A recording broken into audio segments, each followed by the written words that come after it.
and it's called Missing. Saturday, and the weekend stretches gloriously ahead with no particular plans. Not fully awake, I wonder what I'll do today. Perhaps I'll phone Jane, see what she's up to. She might fancy a trip to the shops, lunch out, a movie maybe. I'll leave it an hour or so, she's not an early riser. Then I remember, she's not there. Have you seen Rob's new girlfriend? She's gorgeous. It was 2001 when I first met Jane. She burst onto the scene in a splash of burnt orange, autumn colours to match her hair. She started dating my friend Rob, a dizzying whirlwind of a relationship that blossomed fast, then shriveled flat. But Jane and I stayed friends. She's had cancer, people said in awe. Apart from women of a certain age at work who disappeared for months, then came back with very short haircuts, I'd never known anyone with cancer. Jane didn't talk about it much. She was hopeful of a full recovery, and as each year passed with no recurrence, this looked more likely. When I met Jane, she was in that post-cancer, I want to live life to the full phase. Cancer gives the phrase lease of life new meaning. You realise time is on loan. All we have is now, and Jane lived the now with a passion. We shared many things: holidays, weekends away, shopping trips, gigs and gatherings.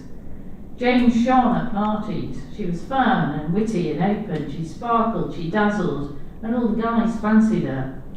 We even hit the dating scene together, both single after the ending of long-term relationships. We wrote each other's profiles. Me a sassy blonde, her foxy brunette. She was yin to my yang, she was the life, I was the soul. There was a spontaneity about our friendship. Most people, you have to book weeks in advance. With Jane, there was an understanding we'd do things together.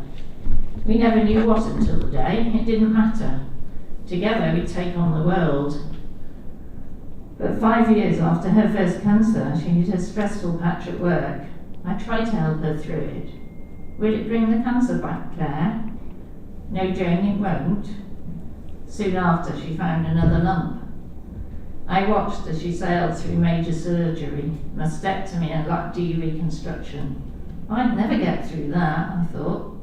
But 5 rounds of chemo and 6 weeks of radiotherapy later, she was once more on the road to recovery, ready to hit the clubs. 3 years on, she developed a third cancer, this time in her lung. I looked on as she went through even more invasive surgery.